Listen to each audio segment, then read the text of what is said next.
Nós precisamos de dizer: a noite acabou, e agora nós estamos vendo a glória, e vamos ver a glória do Senhor.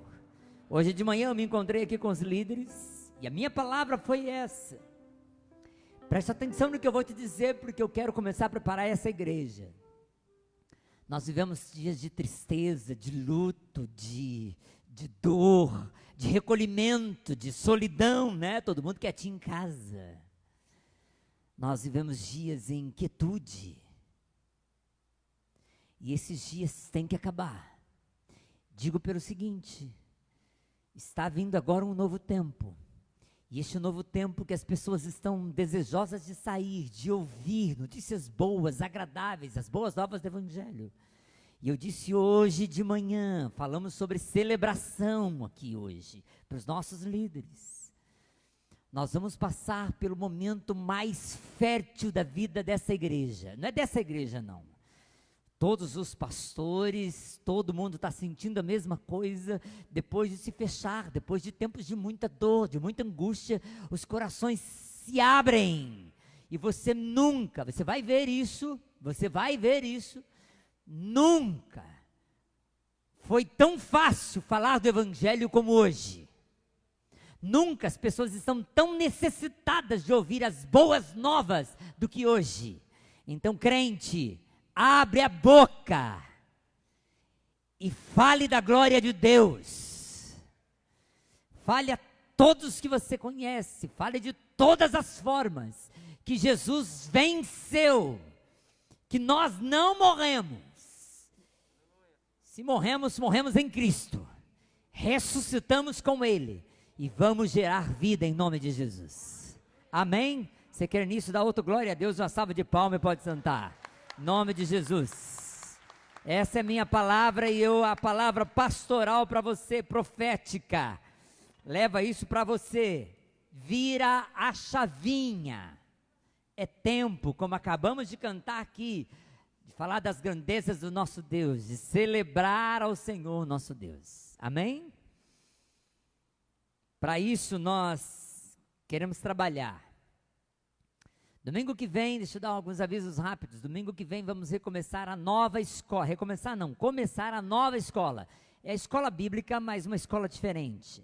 Ela terá restrições, as classes serão bem menores, os assuntos serão diferentes e as classes serão pequenas. Terão de 10 a 15 pessoas no máximo. Se você quiser vir estudar aqui na escola dominical, você tem que ligar para a secretaria da igreja e fazer sua matrícula. Só vai vir quem estiver matriculado.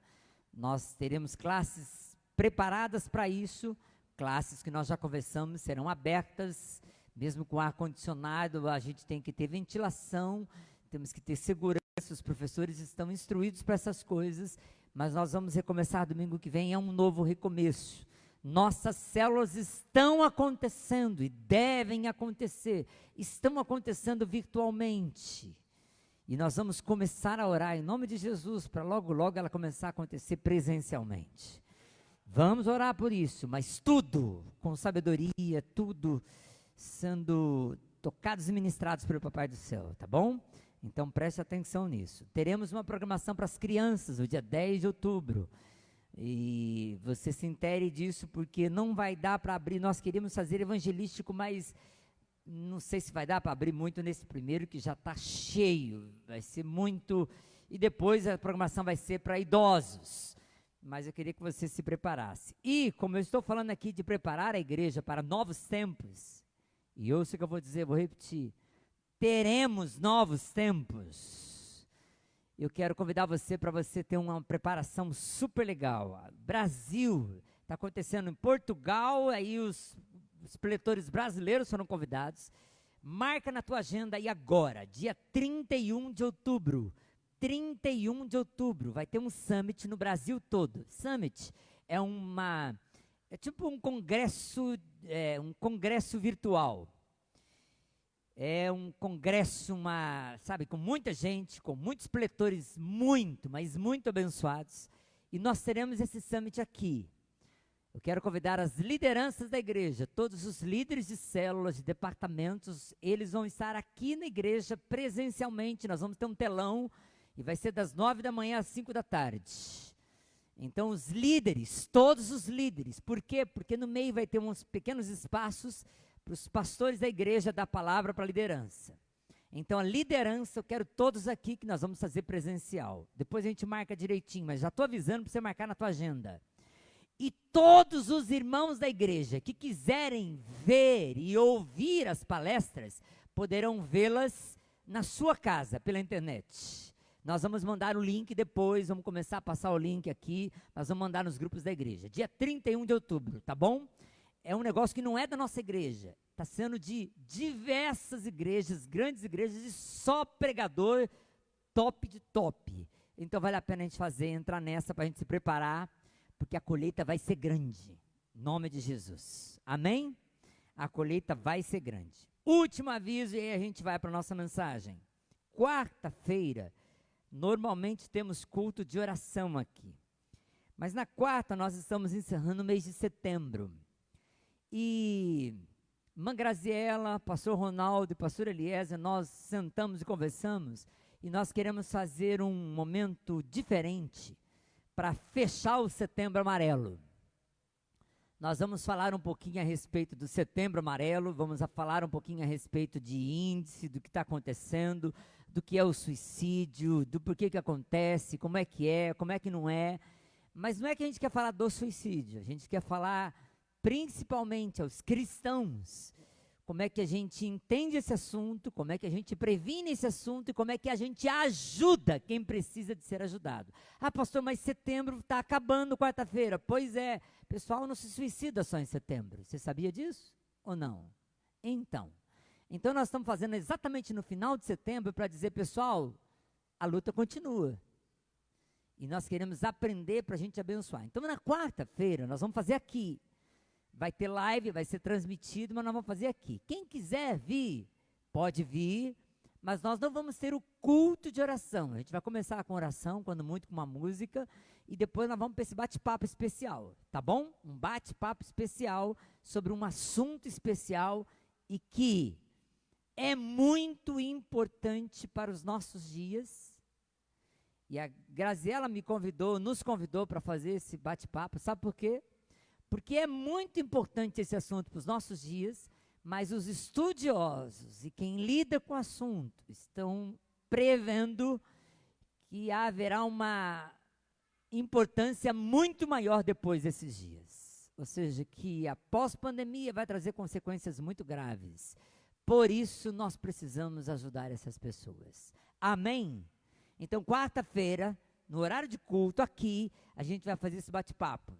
Se você tem algum amigo, se você tem uma família, se você tem alguém que você conhece, que você queria que ele participasse, não quer vir? Não tem problema, fala para ele, vai ser transmitido, assiste lá. E ele pode assistir com a gente. Tá bom? Amém? Vamos lá, abra a tua Bíblia, Efésios capítulo 3. Amém? Vocês estão comigo aí ou não? Você fica com máscara, não dá para eu ver. Tem gente que ainda vem de máscara e óculos escuros, aí eu não sei nem se o cara está falando e está dormindo também, né? Agora é terrível o negócio, é terrível. Efésios capítulo 3, quero encerrar aqui uma série de 4 mensagens que comecei sobre a oração de um prisioneiro. Quem era o prisioneiro? O apóstolo Paulo. Paulo ficou preso muito tempo da sua vida porque pregava o evangelho. Olha aqui, ó, logo no capítulo 3, versículo 1, ele já fala, ó, por essa razão eu, Paulo, o prisioneiro de Cristo, por amor a vocês. Paulo estava preso. E ele, da prisão, ele escreveu algumas cartas que nós temos aqui, como Efésios, Filipenses, Colossenses, Timóteo e assim outras. E essas cartas que Paulo escreveu foram inspirativas demais para as igrejas e importantes demais para as igrejas pelo qual ele estava escrevendo. E não só as cartas foram, mas como eu disse no começo dessas mensagens, eu ouvi muito crente dizer, mas a pandemia a gente não pode fazer nada, mas a pandemia a gente não tem como fazer, mas a pandemia a gente não pode.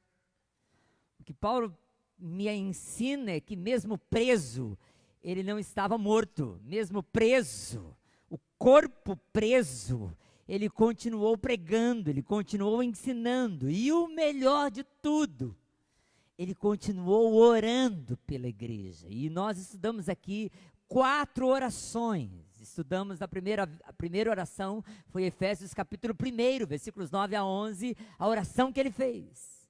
Depois estudamos em Filipenses. Ele também fez uma oração naquela carta muito profunda que eu falei aos irmãos aqui, a oração de Filipenses, sobre buscar as coisas excelentes. Ele orou dizendo: Deus, por favor, eu amei essa oração. Paulo dizendo: por favor, Deus, eu quero que os irmãos da minha igreja busquem as coisas excelentes. Eles estão gastando tempo demais com porcaria. E eu queria que o Senhor desse sabedoria para eles buscarem as melhores coisas na vida deles. Olha que coisa linda.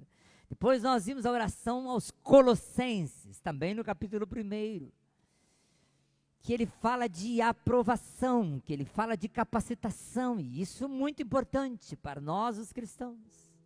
Muito importante. E agora, eu deixei por último a de Efésios capítulo 3. Por quê? Porque essa oração é a oração que eu mais gosto do apóstolo Paulo. E eu já disse aos irmãos outras vezes, que já preguei algumas vezes esse texto, eu poderia aqui, se os irmãos quisessem, eu pregaria 1 ano de mensagem só nesses 7 versículos aqui. Efésios capítulo 3, versículos 14 a 21, há uma profundidade enorme aqui, que não vai dar tempo da gente ver nem o que eu queria pensar em ver com vocês, mas eu quero ter um foco. Por que Paulo estava orando? Nós vimos aqui Paulo orando para que os nossos olhos fossem iluminados, nós vimos Paulo orando para que tivéssemos aprovação, nós vimos Paulo orando para que buscássemos coisas excelentes, e agora, o que será que ele pede nessa oração? E eu quero que você abra a tua Bíblia aí, abra bem a tua Bíblia aí, e marque esses versículos, porque são versículos profundos e lindos. Efésios capítulo 3, versículos 14 a 21, diz assim, a palavra do Senhor: por essa razão eu me ponho de joelhos diante do Pai, de quem toda a família, nos céus e na terra, recebe o nome. Peço a Deus que, segundo a riqueza da sua glória, conceda a vocês que sejam fortalecidos com poder, mediante o seu Espírito, no íntimo de cada um. E assim, pela fé, que Cristo habite no coração de vocês, estando vocês enraizados, alicerçados em amor. Isto para que, olha o versículo 18, que lindo, isto para que, com todos os santos, vocês possam compreender qual é a largura, o comprimento, a altura e a profundidade, e conhecer o amor de Cristo, que excede todo entendimento, para que vocês fiquem cheios de toda a plenitude de Deus. E o versículo 20, ele encerra de um modo miraculoso. Ora, há aquele que é poderoso para fazer infinitamente mais do que tudo que pedimos, do que tudo que pensamos, conforme o seu poder que opera em nós. A ele seja glória na igreja e em Cristo Jesus, por todas as gerações, para todos sempre. Amém. E a igreja diz: amém. Vamos orar. Pai, por favor, eu te suplico que esse doce, maravilhoso Espírito Santo possa nos invadir, abrir a nossa mente, o entendimento, quebrantar o nosso coração e nos falar. Eu não sei se conseguiremos toda a profundidade, mas por favor abre, para que algo rico, lindo, perfeito e maravilhoso possa ser extraído e vivenciado em nós. Obrigado por esta oração, em nome de Jesus, Amém. Amém. Quando comecei a pregar, eu quis dizer para você o seguinte, irmãos, nada pode impedir um cristão de orar. Nada. Você pode estar preso como Paulo, você pode estar enfermo numa cama de hospital, mas mesmo assim pode orar. Você pode estar sendo perseguido, mas mesmo assim pode orar. Você pode ficar mudo, mas mesmo assim pode orar. Em algumas circunstâncias, eu acredito que você pode até estar sedado na UTI. Mas lá no fundo, você pode ainda levar uma oração a Deus. Você pode. Nada. Você pode ser impedido de fazer muitas coisas. Você pode ser impedido de pregar, de cantar, de anunciar Jesus, de andar, de vir a um culto. Mas você não pode ser impedido de ser usado por Deus, nem que seja através da sua oração. Isso cai por terra. E hoje de manhã nós estávamos conversando aqui e a gente falou, olha, a gente parou na pandemia. E não devíamos, não podíamos, mas nós nunca tínhamos passado por isso. Então, mas hoje eu olho para trás e digo a vocês, nós perdemos tempo. Porque nada pode impedir o cristão de ser bênção. Nada pode impedir aquele que quiser ser usado por Deus, de ser usado por Deus. Então já passou. Que agora nós não percamos mais tempo. A segunda coisa que quis ensinar com vocês através das orações de Paulo é que você conhece um crente pela oração que ele faz. Você acabou de ouvir a oração de Paulo aqui, não é? Deixa eu perguntar um negócio para você. A sua oração parece com a de Paulo? Ou a sua oração é só uma lista de pedidos a Deus? É só uma lista de reclamações? É só um Deus abençoa, Deus abençoa, Deus faz, Deus dá aquilo, Deus... Uma lista de ordens para Deus. Orar não é dar ordens para Deus, orar não é fazer uma lista de pedidos. Orar é muito mais do que isso. E eu comecei a pesquisar isso há 2 anos atrás, fui impactado pelas orações e estou pesquisando e guardando. Quem sabe um dia eu escrevo alguma coisa sobre isso, sobre orações. Bíblicas eu já faço há muito tempo. Eu tenho uma coleção, um arquivo de computador, né? Só de orações que eu pego da Bíblia, eu vou colando lá. Mas eu comecei a pesquisar orações de homens de Deus, de pastores, de missionários, de avivalistas, de pessoas do começo do cristianismo, de pessoas que são perseguidas, orações dos santos. Paulo diz aqui, com todos os santos, orações de cristãos que impactaram o mundo. Pega uma oração de uma pessoa assim, vê o que ela estava passando, e você vai ver a profundidade de vida espiritual de uma pessoa. É triste quando você conhece um cristão, e ele faz 10 anos, 15, 20 anos de vida cristã, e a oração dele é a mesma coisa, sempre. Que tristeza isso. Essa oração de Paulo é uma das coisas mais lindas, é uma das coisas mais profundas que os evangelhos nos trazem, que a palavra, que o Novo Testamento registra.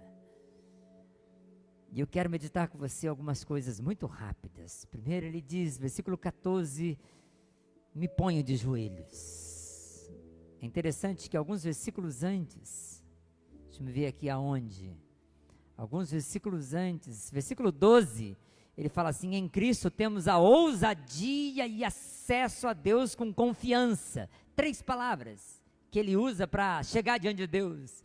Ele diz assim, eu tenho ousadia, eu tenho acesso e tenho confiança a Deus. Que bênção, tem tanto crente que não tem ousadia de entrar diante de Deus com a sua oração, de conversar, confiança de falar com Deus.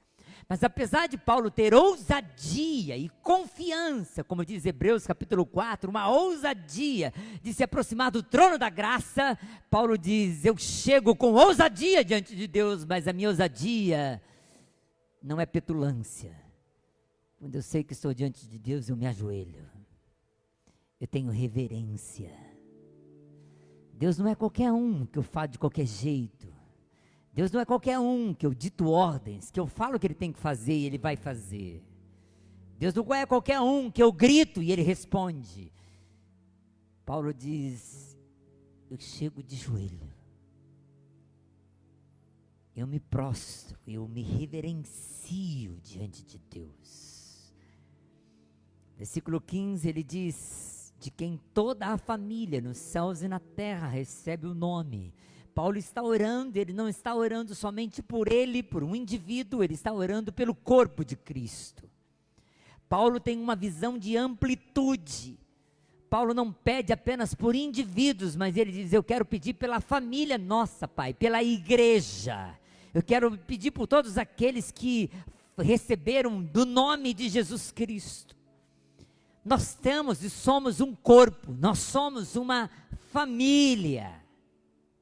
E não podemos perder isso de vista em nossas orações. Orações não podem ser egoístas, orações não podem ser egocêntricas. Orações não podem ser: oh Deus me dá, Deus eu quero, Deus eu. Não, é por todo o povo, por toda a família. É lindo você encontrar uma pessoa que realmente tem consciência de orar e orar pelo corpo de Cristo. Essa semana eu e o irmão Raul viemos aqui, nós vamos fazer uma sala de oração ali. Ela vai começar pequena e se Deus quiser ela vai crescer. E aí o irmão Raul falou assim: pastor, mas a gente tem que colocar um mapa mundi aqui. Eu falei: beleza, Raul, é isso aí. Porque a nossa oração não pode ser só para o nosso quintal. Pode ser que eu nunca viaje, pode ser que eu nunca seja um missionário, mas eu posso tocar o mundo com a minha oração. Toda sala de servos de oração de verdade tem um mapa mundi na parede. Tem uma lista enorme de missionários. Tem uma lista enorme de pessoas que são usadas para o reino de Deus. Paulo diz: eu oro. Não oro só por mim, não oro só pela minha igreja. Eu oro pela família. Eu oro pelos meus irmãos. Amém? Mas aí Paulo começa a fazer as suas petições. Versículo 16. Peço a Deus que... Paulo começa a fazer seus pedidos. E os pedidos de Paulo aqui, eu repito, eu sem dúvida poderia me deter aqui em dias e muitos dias para ver esses poucos pedidos aqui. São profundos, são lindos. Mas eu quero passar por cima só para você lembrar deles. Para que quando acabar essa oração, esse culto, esse momento, você saia daqui dizendo: eu preciso orar assim também. Eu preciso pedir as mesmas coisas que Paulo pedia. Em primeiro lugar, versículo 16, Paulo pede pelo poder que fortalece. Paulo pede pelo quê? Pelo poder que fortalece. Repete comigo, vamos lá? Pelo poder... Quero que você repita para você lembrar. Eu detesto esse negócio de repete comigo, mas é didático. De vez em quando você está dormindo, eu tenho que acordar você, né? Paulo pede por um poder que fortalece a vida do cristão. Se você ler aí, ele diz assim: peço a Deus que segundo a sua riqueza, da sua glória, conceda a vocês que sejam fortalecidos com poder, mediante o seu espírito, do íntimo de cada um. Eu vou começar pelo final. Paulo diz: é pelo Espírito do Senhor. É pelo Espírito de Deus que habita em nós, é pelo Espírito Santo que mora na vida do crente, é por esse Espírito que eu vou pedir agora, para Ele fazer algo diferente em você. O que é o Espírito Santo? Não dá para ficar muito tempo aqui, mas nós cantamos aqui, o Espírito Santo é uma pessoa, Pai, Filho e Espírito Santo, que tem sentimentos, que tem razão, que ouve, que fala, que toca, que ministra, que nós podemos conversar com Ele. Biblicamente, o Espírito Santo não é, como diz algumas religiões, um poder, uma energia. Não, o Espírito Santo é uma pessoa. E essa pessoa, diz a Bíblia, esta pessoa, no momento que eu aceito Jesus Cristo como meu Senhor, esta pessoa vem morar em mim. E o apóstolo Paulo diz em 1 Coríntios que eu me torno templo do Espírito Santo, eu sou a habitação do Espírito de Deus, amém? Todo mundo que recebe Jesus, todos aqueles que creram em Jesus, foram batizados em Cristo Jesus, recebem também o Espírito e podem ser batizados no Espírito. Quantos aqui já receberam do Espírito? Levanta sua mão e dá um glória a Deus. Eu espero que você tenha recebido, porque se você não recebeu, você vai para o inferno. É o que a Bíblia diz. Paulo está dizendo, olha, quando você recebe, você aceita Jesus, Paulo diz aqui em Efésios mesmo, capítulo 1, você é selado, ou seja, tem um carimbo em você do Espírito de Deus, e esse Espírito mora em você. A habitação, ou a presença do Espírito na tua vida, eu perguntei aqui quantos já receberam, você levantou a mão, pois é, a habitação, a presença do Espírito quer dizer que você foi salvo por Deus, amém? A presença do Espírito Santo na tua vida significa que você foi salvo. Mas Paulo aqui não está pedindo pela presença, está pedindo pelo poder. E o poder, Atos 8:1, recebereis ao vir sobre vós o Espírito Santo, o poder do Espírito Santo, e vocês vão passar a ser testemunhos. Eu tenho a presença do Espírito, eu sou filho de Deus, eu sou salvo por Deus. Mas Paulo está dizendo, Deus, eu não quero só que eles tenham a pessoa do Espírito, eu quero que eles sejam cheios do poder do Espírito.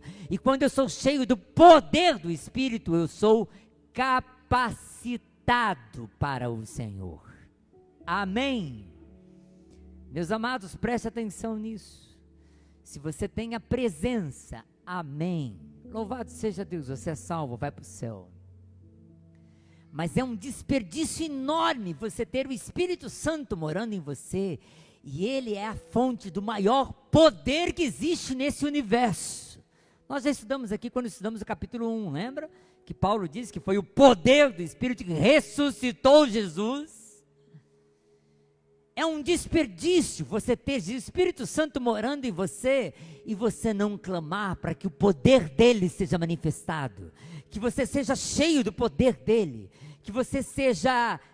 que a manifestação do poder espiritual do Espírito Santo de Deus possa fluir, ou seja, você seja capacitado para orar, capacitado para repreender demônios, capacitado para ter visões espirituais, capacitado para ter sabedoria, capacitado para ter dons de serviço, para pregar o evangelho, capacitado para ter uma palavra bendita numa hora de tantas maldições, capacitado para fazer milagres, para curar, para intervir.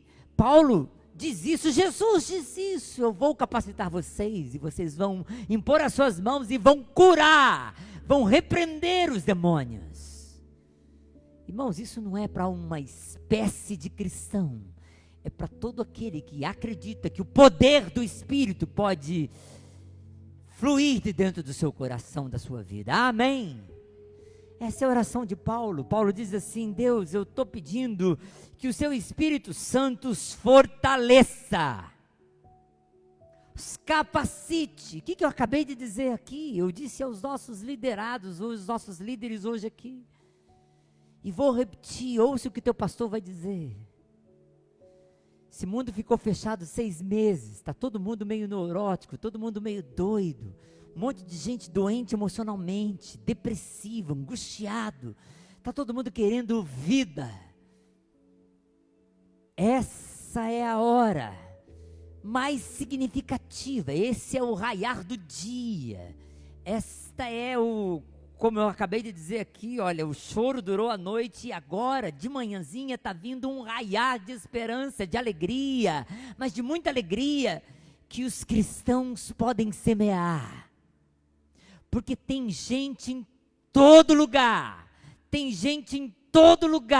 desejoso de receber uma palavra de bênção, desejoso de receber uma oração de poder, desejoso de receber paz espiritual no meio de tanta guerra, neurose que tem aí fora.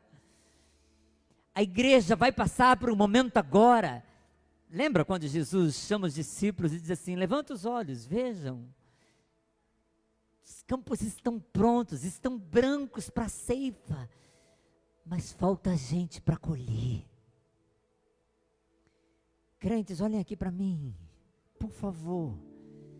Eu estou fazendo essa série de mensagens porque eu queria pedir a mesma coisa que o apóstolo Paulo. Pai, por favor, está vendo esses crentes sentados aqui na minha frente, Deus? Por favor, derrama teu poder neles, faz eles serem extraordinários, fazem eles acreditarem, a tua palavra está dizendo, faz eles realmente crerem que o teu Espírito tem poder, que o teu Espírito capacita eles para toda boa obra, em nome de Jesus. Faz eles saírem daqui essa semana, pegar um telefone antes, orar, conversar com Deus e falar: Deus, agora, derrama o teu poder em mim, que eu vou falar pelo telefone, mas o Senhor vai me encher com poder, e as minhas palavras, mesmo as distantes, vão tocar no coração dessa pessoa que está precisando do teu toque, e você pode ser usado por isso em nome de Jesus. Amém? Que homem que pode ser? Paulo diz aqui, o homem interior, que o Senhor conceda que sejam fortalecidos com poder, mediante teu Espírito, no íntimo de cada um. É no homem espiritual. Paulo diz lá em 2 Coríntios capítulo 4, versículos 16 a 18, que esse homem exterior aqui se corrompe, passa, acaba, mas o homem interior se renova todos os dias. Olha aqui para mim, olha mesmo agora, para de escrever e olha aqui para mim. Olha que cara bonitão aqui, ó. Tá vendo ou não? Sabe por quê? Porque o Espírito que há em mim me renova todo dia. A carcaça envelhece, eu sei, não é tão bonito. De vez em quando eu forço a barra para vocês falar que mas eu sei.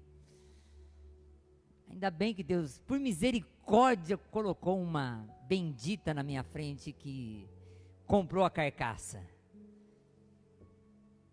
Mas preste atenção no que eu estou dizendo e não estou mentindo.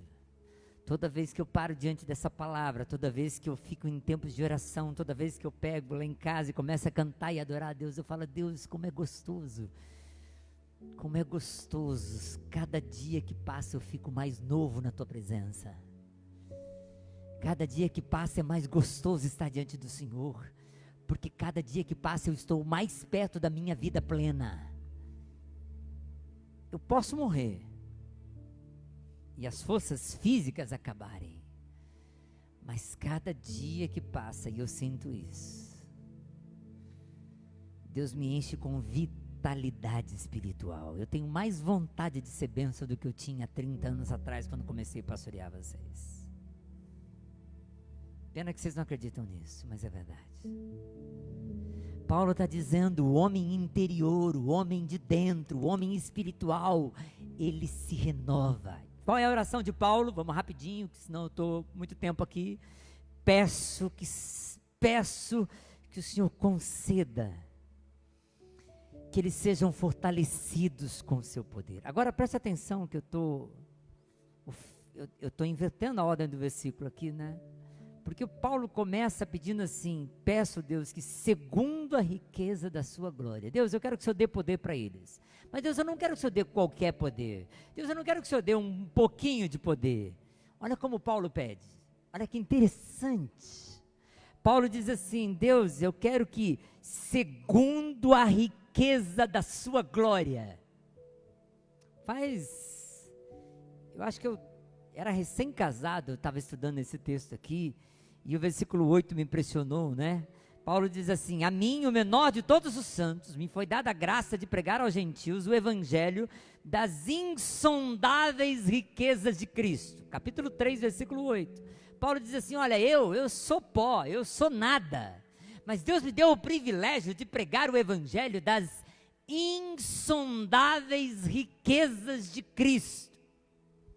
Dr. Martin Lloyd Jones escreveu um livro com esse título, e eu comprei, e eu me maravilhei.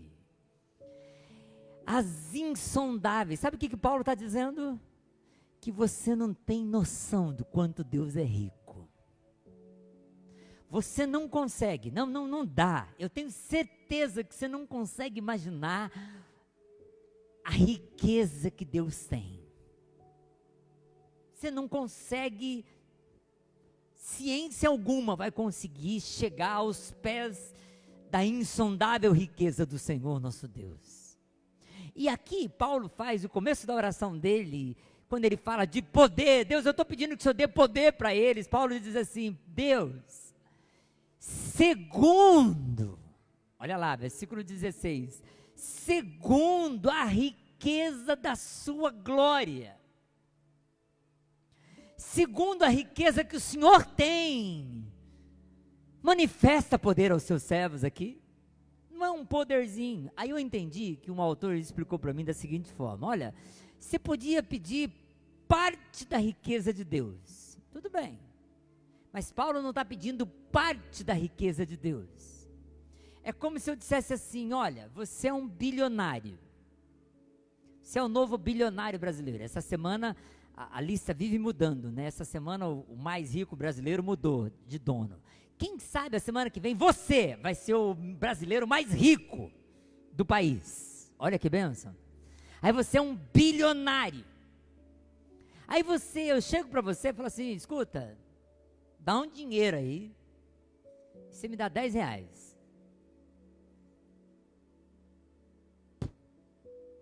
R$10.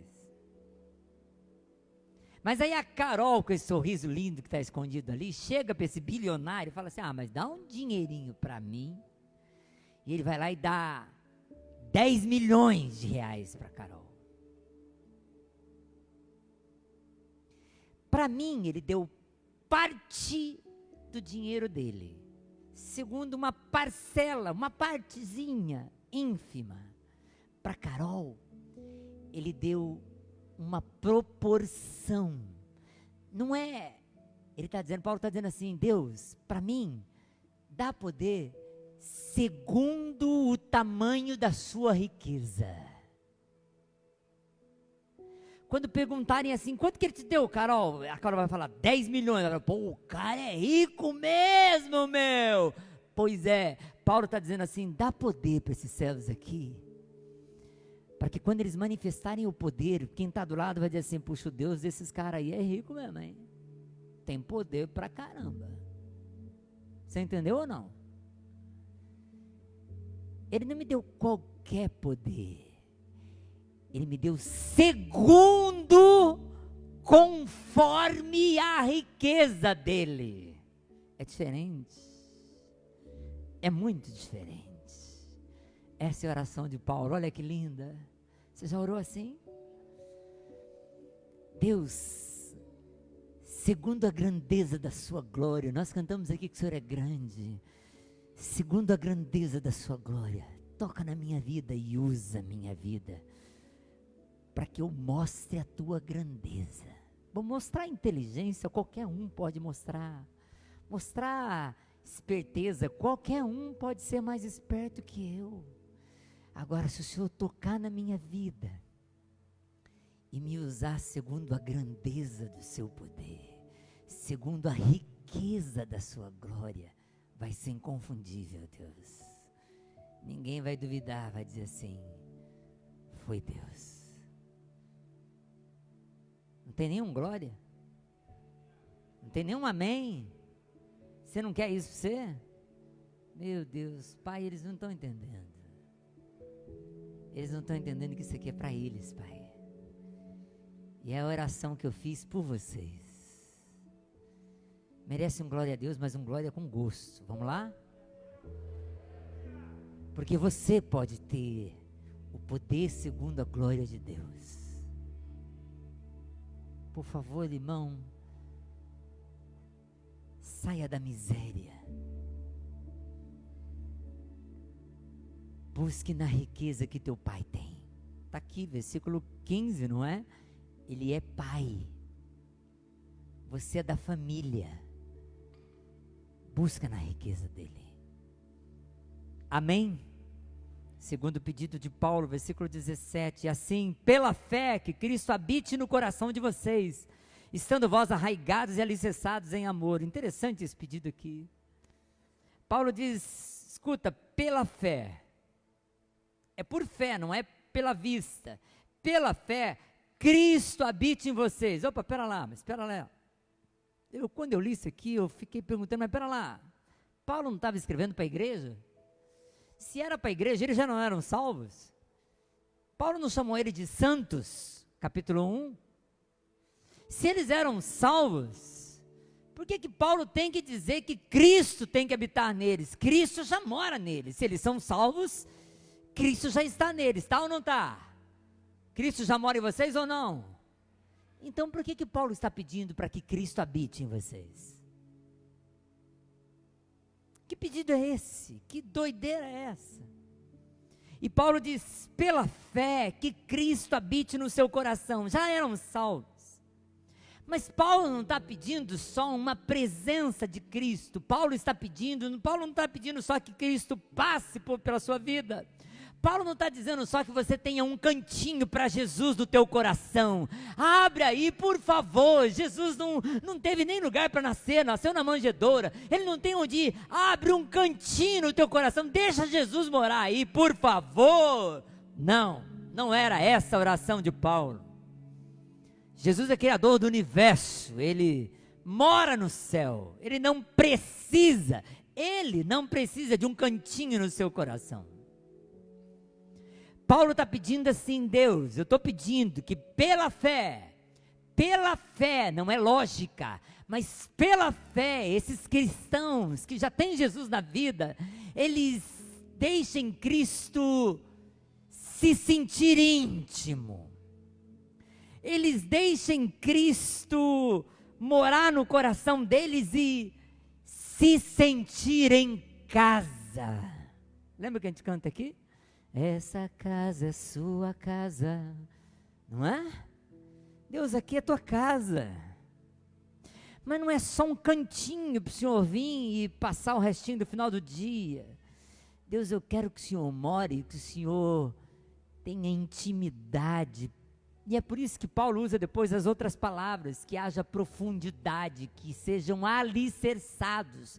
Paulo usa as raízes de uma planta, alicerces de uma coluna, ou seja, o alicerce tem que estar profundo e enraizados no amor de Deus, quer dizer, tem que ter raiz, tem que brotar. Presta atenção, queridos, tem muito cristão que se acomoda porque diz, eu recebi Jesus, Jesus mora em mim, e daí?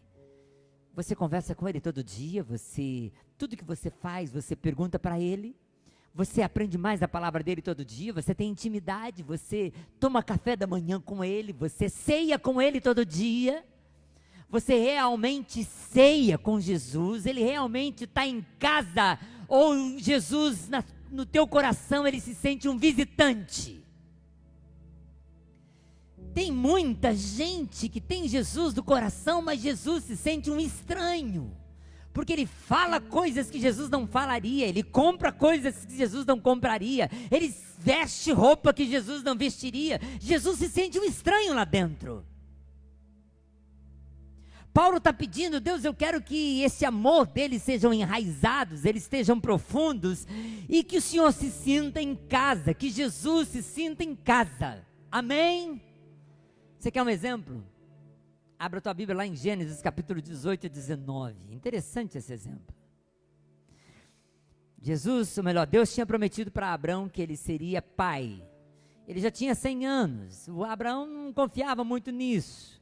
Aí a Bíblia diz que um dia chega 2 anjos, e na tua versão deve estar assim, o anjo do Senhor, com letra maiúscula.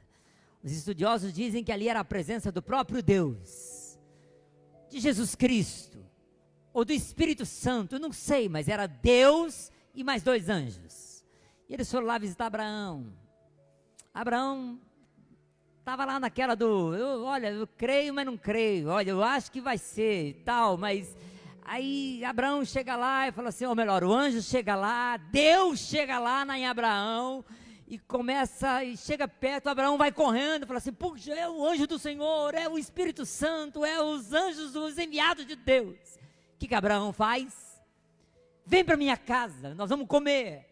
E Abraão manda matar o novilho, manda fazer aquele churrasco gostoso, trazer aquele, sei lá, um vinho gostoso, agradável. Abraão manda preparar a mesa, faz um negócio gostoso. E a Bíblia diz que os anjos comem. A Bíblia diz que os anjos ficam com ele. A Bíblia diz que os anjos permanecem com ele. E depois de comer, conversam e dizem assim, ó, vieram aqui só para confirmar, você vai ser pai. Beleza? Beleza? Jóia? Só que agora tem que ir embora. Por quê? Porque eles tinham que também passar em Sodoma. No capítulo seguinte. Lembra aí ou não? Tá vendo? Eles têm que ir para Sodoma. O que tinha em Sodoma? Sodoma estava caindo em pecado. Estava igual a Babilônia. Estava igual o Brasilzão velho de guerra.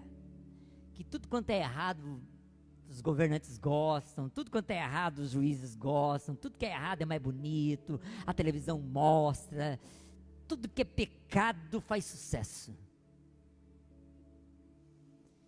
E os anjos tinham que ir lá em Sodoma para avisar que ia pegar fogo, vai acabar tudo aqui. E olha que interessante, os anjos vão até Sodoma para tirar Ló de dentro de Sodoma. Mas o anjo do Senhor não vai. O próprio Deus não entra em Sodoma. Porque não era lugar para Deus estar. Ele envia os seus anjos para tirar Ló de lá. O Ló tenta, não, fica aqui e tal. Ele fala, rápido, rápido, vamos. Não, mas anda. E o Ló fica demorando, a Bíblia diz que eles pegam o Ló e arrancam de lá e saem com a família, porque eles não conseguem ficar numa cidade cheia de perversidade. E o anjo do Senhor nem entra na cidade. O que Paulo está querendo e orando aqui é exatamente isso, Deus. Tem lugar que eu não gosto de entrar. Deus, pela fé que Cristo habite, não é só mora, mas se sinta em casa, que Cristo Jesus na tua vida fale, esse é o teu coração que eu queria morar. Amém? Você entendeu ou não? Entendeu ou não? E assim a gente fica enraizado e alicerçado em amor. Terceiro pedido, versículo 18 e 19. É interessante, apesar de ser incompreensível.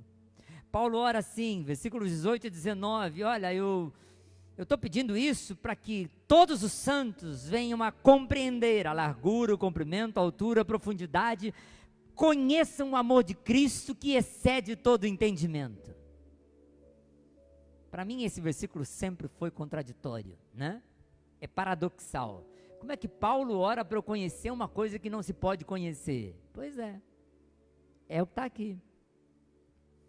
Paulo ora, Deus, eu quero que eles conheçam do seu maravilhoso e infinito transbordante amor. Eu quero que eles experimentem, comecem a ver e vislumbrar os horizontes do seu amor. Versículo 18, inclusive, Paulo mostra as direções. Ele fala que eles consigam ver a largura, 18, a largura, o comprimento, a altura e a profundidade. Qual é a largura do amor de Deus? Quem é que cabe dentro do amor de Deus? Paulo diz que cabe judeu, cabe grego, cabe servo, cabe escravo, cabe dono, cabe rico, cabe pobre. A largura do amor de Deus cabe todo mundo. Cabe crente, cabe católico, cabe espírita, cabe homossexual, cabe macumbeiro. Deus ama a todos. Você entende isso ou não? A Bíblia diz que Deus é amor e Deus ama todo pecador. Deus ama. Dentro, a largura do amor de Deus é imensa. Cabe. Qual é o comprimento do amor de Deus? A extensão do amor de Deus.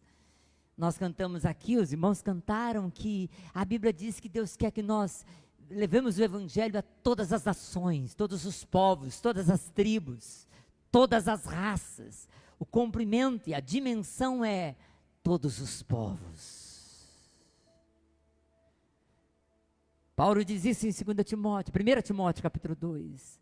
Ele quer que todos venham a ser salvos. Ele quer que todo mundo conheça do amor dele. Ele quer que todo o mundo. Esse é o comprimento do amor de Deus. Qual é a profundidade do amor de Deus? Até onde Deus vai? Até onde Deus alcança? Até o fundo, qual é o abismo que Deus vai? Bom, Deus amou o apóstolo Paulo, diz ele, eu era terrível, eu era matador de crente, eu era assassino, eu posso ser traficante, eu posso ser estuprador, eu posso ser, o irmão Paulo tocou aqui, uma música chamada Amazing Grace, Maravilhosa Graça, eu posso ser um traficante de escravos, John Newton, que compôs essa música depois que converteu. Eu vendia negros, eu era cruel, mas a profundidade do amor de Deus foi lá no fundo, no mais nojento do ser humano e me alcançou. Porque Deus ama com profundidade. Qual é a altura? Deus me leva ao céu, Deus me leva para sentar ao lado direito do Pai, Deus me leva para viver com Ele por toda a eternidade, Deus me quer com Ele. Aonde o amor de Deus pode me levar? Para Ele. Tem lugar melhor? Qual é a largura, profundidade, comprimento? Eu não sei. A grande pergunta aqui, eu acho interessante, versículo 19, é conhecer o amor de Cristo que excede todo o entendimento. É interessante demais isso. Isso me faz uma pergunta, preste atenção que eu quero fazer essa pergunta para você, porque eu acho que muito crente acha que conhece o amor de Deus. Olha aqui. Você acha que conhece o amor de Deus? Você acha que ainda não tem mais nada para conhecer do amor de Deus? Você acha que você já conhece tudo sobre o amor de Deus? É o que Paulo está dizendo. Deus, eu quero que eles conheçam. Mas quanto mais eles se afundam nesse amor, Deus, mais eles vão saber que não dá para conhecer tudo, não dá para experimentar desse amor total. Sabe o mar, quanto mais você vai entrando, parece que mais vai ficando grande, maior. Paulo está dizendo, tem muito crente que acha que sabe o que é o amor de Deus, mas não sabe. Essa semana eu estava lembrando isso. Essa semana eu estava orando e dizendo, Deus, puxa, nós precisamos amar melhor os nossos perdidos. Aí eu me lembro que uma célula da nossa igreja, por mais de uma vez, começou a pregar na zona de Meretriz da nossa cidade. Muita gente achou um absurdo. Até que um dia, as trabalhadoras daquele lugar, duas delas, uma delas especialmente, veio aqui na igreja, veio no templo. E ela entrou por essa porta aqui, passou aqui, foi no meio e sentou. E quando ela sentou, algumas pessoas se levantaram e saíram dali. Você acha que conhece do amor de Deus? Você consegue ministrar o amor de Deus a quem Ele quer ministrar? Aquele dia eu tive vergonha de ser pastor dessa igreja. Aquele dia eu disse, a gente canta de amor tão bonito, mas a gente não vive o amor de Deus. E o pior é que não para naquele dia. Acho que na pandemia a gente teve tanta chance de manifestar o amor de Deus e não fizemos. Paulo está dizendo, Deus, eu estou pedindo que o Senhor os ajude, por favor, que eles conheçam o amor de Deus, com todos os santos, com todos os salvos, E olha no finalzinho do versículo 19, diz assim: para que vocês fiquem cheios de toda a plenitude de Deus. Paulo usa muito essa palavra, né? Plenitude. E sabe o que ele quis dizer? Deus não gosta de deixar vácuo no coração do crente. Deus não gosta de deixar vazio. A natureza explica isso. Dificilmente você vai encontrar na natureza algo que é vácuo. É por isso que qualquer coisa que se torna vazia, ela se enche logo de água, de ar, de oxigênio, porque a natureza não gosta de vazios. Deus também não. E Paulo está dizendo: eu não quero corações de crentes vazios, Deus. Eu quero que eles sejam plenos, cheios, inteiros de Deus, do amor de Deus. Amém? E aí encerro. Versículo 20 e 21 é uma bênção. Porque Paulo encerra a sua oração dizendo: aquele Deus que é poderoso para fazer infinitamente mais além de tudo que pedimos ou pensamos, conforme o poder que opera em nós. Paulo ora e diz assim: ao nosso Deus, que tem um poder que vocês não conseguem entender. Nós já falamos isso aqui, eu não vou ficar repetindo. Que tem um poder que é imensurável, que tem um poder que você não imagina, ou seja, que não existe coisa que você possa pedir a Deus que Deus não possa fazer. Está aqui. Nada que pedimos, pensamos ou imaginamos, Deus pode fazer. Não existe coisa que você pense, imagine, peça ou deseja que Deus não possa fazer, a menos que seja algo contrário ao caráter de Deus, que seja contrário à justiça e verdade de Deus. Se você pedir algo para ser egoísta, intransigente, pecaminoso, Deus não vai fazer.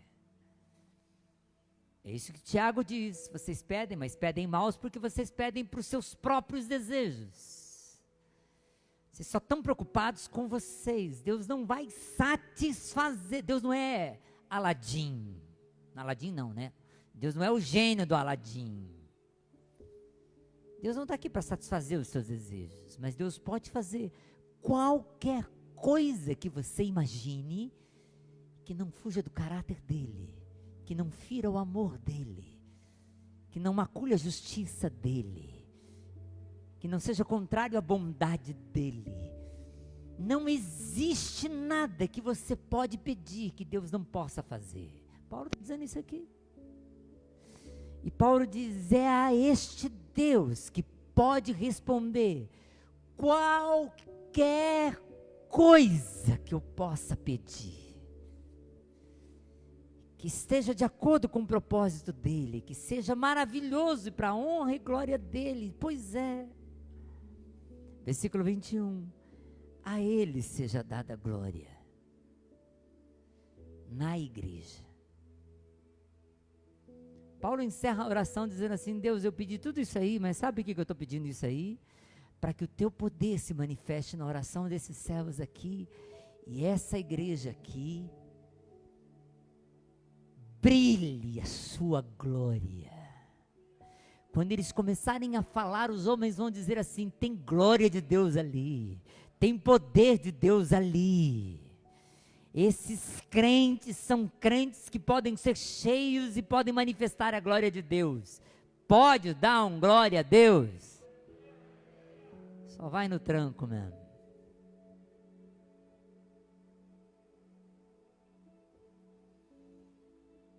Sabe por que só vai no tranco? Porque às vezes você ouve essa mensagem e você acha ela linda, mas você não acha que é para você. Mas você não fica feliz em dizer: eu quero para mim. Porque se você ficasse, você ia dar um aleluia, glória a Deus. Se isso fosse alguma coisa que você dissesse: puxa Deus, é isso que eu estou experimentando, é isso que eu queria. Pai, puxa, era isso, você ia dizer: puxa, glória a Deus. É por isso que Paulo estava orando, porque pode ser que os efésios também não estavam querendo. Pode ser que os filipenses também não estavam querendo, é por isso que era uma oração. É por isso que eu preciso de gente orando por isso aqui. Para que esses crentes desejem mais o poder de Deus. Para que esses crentes desejem mais a glória de Deus. Para que esses crentes se invadam mais do amor de Deus. Para que a gente não fique acomodado de vir a um culto. Para que a gente não fique só acomodado de conhecer um pouquinho. Não, não, a gente tem que aprofundar, arraizar. É inconhecível. Então eu tenho que, sabe, Deus, eu estou pedindo que o Senhor faça esses cristãos aqui, por favor, Deus, eu queria que Jesus se sentisse em casa no coração deles, porque eles amam desejar o que o Senhor quer para eles.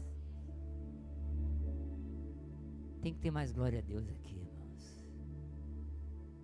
Tem que ter mais desejo de Deus. Baixa a cabeça, eu quero orar por você.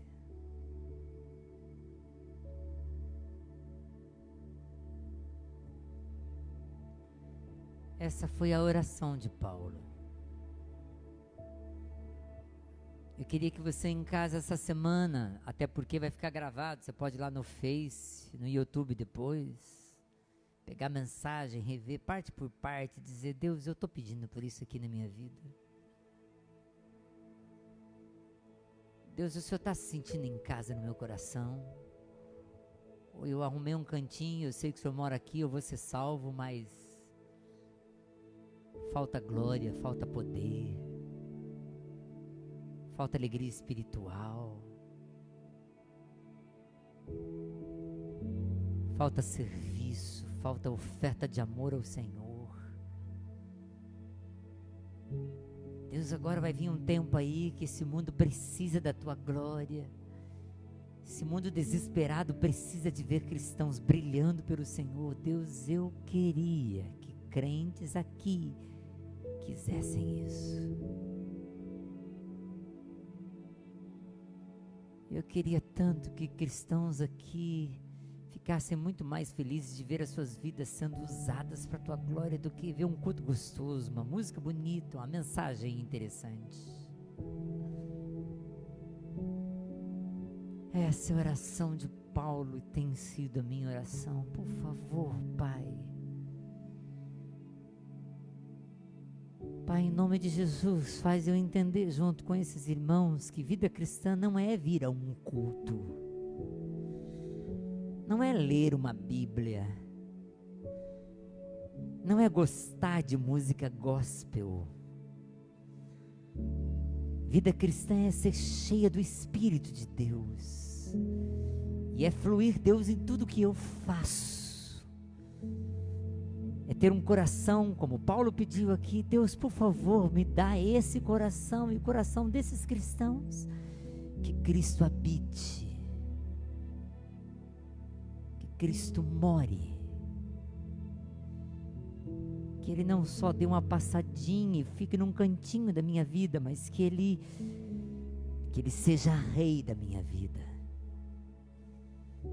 Pai, em nome de Jesus, eu espero a Tua plenitude, a plenitude de poder, essa plenitude que eu não entendo, que eu não sei o que é, mas que eu anseio tanto ver. Esse amor que eu só conheço um pouquinho que o Senhor manifestou a mim. E eu sei que o Senhor me ama muito. Pelo que eu sou, pelo que o Senhor me faz. Obrigado pelo Teu amor. Mas eu sei que eu não conheço quase nada do Teu amor, Pai. Eu não me aprofundei dele, eu não consigo amar aqueles que o Senhor ama. Eu não consigo ter paciência com aqueles que o Senhor tem. Eu não consigo. Pai, em nome de Jesus, faz esses cristãos desejarem essa vida plena, maravilhosa e abundante. Não só uma vida religiosa, de vir a um encontro religioso. Porque qualquer dia, como aconteceu esses dias, qualquer dia nós podemos ser impedidos outra vez de frequentar um lugar. Mas nunca poderemos ser impedidos de manifestar a sua glória. Faz os cristãos entenderem isso de verdade. Começarem a brilhar de verdade.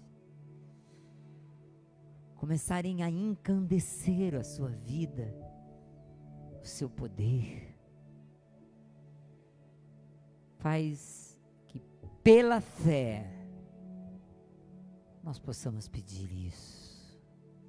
E meu último pedido, Deus, por favor, como nós cantamos aqui, já passou, a noite passou, a morte passou, a tristeza passou, por favor agora, dá uma unção de alegria nesse povo, em nome de Jesus. Dá uma unção de júbilo para o teu povo que se chama pelo teu nome, que é usado pelo teu poder. Unge a boca deles, a palavra deles, o coração deles, o ânimo deles, a esperança deles, que eles saiam daqui essa semana. Liguem para as pessoas que conheçam, estão desesperados e deem esperança. Convidem para suas células, mesmo que sejam virtuais, e falem do amor de Deus, e orem por aqueles que precisam de uma palavra de poder. E os abençoe, Deus, e os abençoe, Deus, e os abençoe, Pai. Foi para isso que o Senhor nos chamou. Por favor, Deus, faz isso. Para a tua honra e para a tua glória. Ou como o apóstolo Paulo pediu aqui, que essa honra e que essa glória seja visto na igreja, em Cristo Jesus, na minha vida. Abençoa-nos.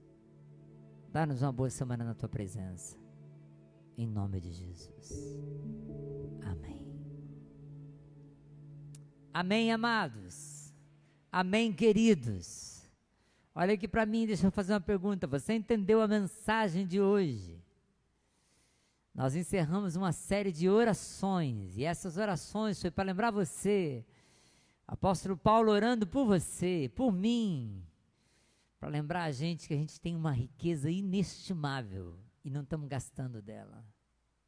Um poder inimaginável e não estamos usando dele. Querido, levanta do seu lugar e em nome de Jesus, aproprie-se daquilo que Deus tem para você. Amém? Quarta-feira então temos um bate-papo aqui legal.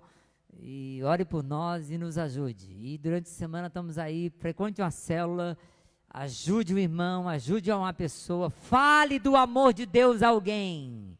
Vai na paz, boa semana em nome de Jesus. Deus te abençoe. Vamos evitar aglomerações agora, por favor, tá bom? Não vamos ficar em grupos, não vamos aglomerar para não termos problemas. Deus te abençoe, muito obrigado por ter vindo. Visitantes venham mais, voltem mais vezes, tá bom? Deus abençoe.